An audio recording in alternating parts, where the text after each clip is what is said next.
ঘটনা হয়েছে ভাই হুজুকে বাঙালি মালয়েশিয়া মাত্র মালয়েশিয়া সরকারের সাথে বাংলাদেশ সরকারের চুক্তি হয়েছে। এখন থেকে কিন্তু মালয়েশিয়ার জন্য পাসপোর্ট বই টাকা পয়সা টানা শুরু করছে।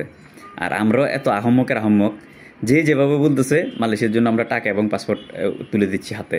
আচ্ছা ভাই, মাত্র দুইটা দেশের সরকারে বৈঠক করছে, এখন আগামী কয়দিনে লোকগুলা যাবে না যাবে এগুলো তো একটা জানার ব্যাপার স্যাপার আছে। তো আমরা ধুমরি খেয়ে আমি বিগত 3-4 দিন ধরে দেখতেছি ঢাকা শহরে, যেহেতু আমি নয়াপল্টনে আছি, বিভিন্ন এজেন্সিতে ধুমাইয়া পাসপোর্ট জমা নিচ্ছে মালয়েশিয়ার জন্য। আচ্ছা ভাই বলেন, মাত্র এখনও কোনো কার্যক্রমই শুরু হয় নাই, হইলে তারপরে আবার এমনভাবে বোঝানো হচ্ছে লোকগুলোকে যে ভাই আপনারা আগে পাসপোর্ট জমা দিলে, আগে টাকা পয়সা জমা দিলে চালু হইলে আপনারা আগে সিরিয়াল থাকবেন, অর্থাৎ প্রথম ফ্লাইটে আপনারা যেতে পারবেন। কেন রে ভাই, এত তারা কেন ভাই?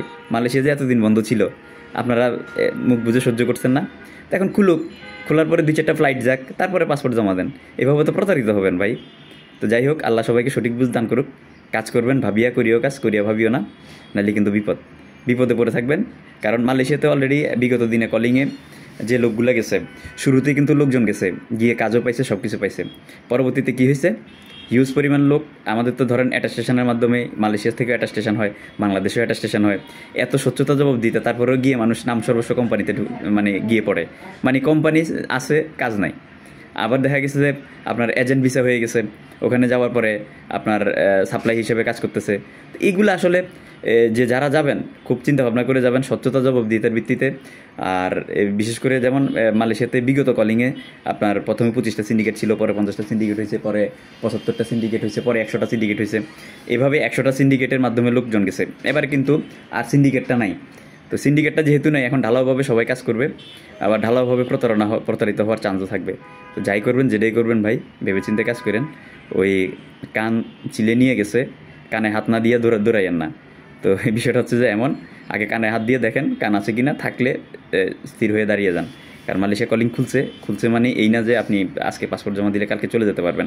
এখানে কিছু প্রোটোকল আছে, দুইটা দেশের G2G চুক্তি হবে। আবার G2G চুক্তি হওয়ার পরে এরপরে তারা দুইটা দেশের জয়েন্ট ওয়ার্কিং টিম বসে কাজ করবে যে কীভাবে লোকগুলো নেওয়া যায়, কোন প্রক্রিয়া নেওয়া যায়।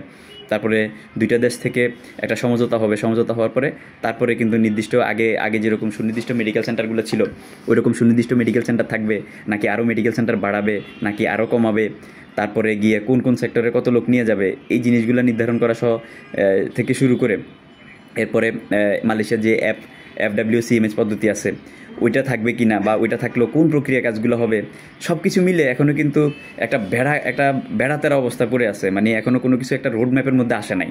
এর মধ্যে ধরেন আমরা ওই যে বাংলাদেশের মেইন স্ট্রিম মিডিয়াগুলো যে খবর দিচ্ছে, খুলে গেলো মালয়েশিয়া, ওই ধরনের খবর দেখে আমরা গ্রামে যারা বসে থাকি বিভিন্ন টিভি চ্যানেলে খবরগুলো দেখি, আমরা তো মনে করি যে না হইছে কাম সারা, তাহলে ঢাকা শহরে যে কোনো এজেন্সিতে পাসপোর্ট জমা দিলে আমরা শর্টকাটে মালয়েশিয়া ঢুকে যেতে পারবো। ভাই অপেক্ষা করেন, আরও 2টা মাস অপেক্ষা করেন। আজকে হলো মে মাস চলতেছে 2025 সালে, অন্তত জুন জুলাই পর্যন্ত একটু অপেক্ষা করেন, হোয়াটস গোয়িং অন, তারপরে গিয়ে পাসপোর্ট এবং টাকা পয়সা তুলে দেন। আপনি ভাই পাসপোর্ট টাকা পয়সা কোনো একটা জায়গায় তুলে দিলে দেখা গেছে অন্যদিকে অন্য একটা এজেন্সি কাজ করে ফেলতে পারতেছে, আপনি এখানে পাসপোর্ট এবং টাকা পয়সা জমা দেওয়ার কারণে আপনি বের হতে পারতেছেন না। এই জিনিসগুলো জেনে বুঝে তারপরে মাঠে নামবেন। ধন্যবাদ।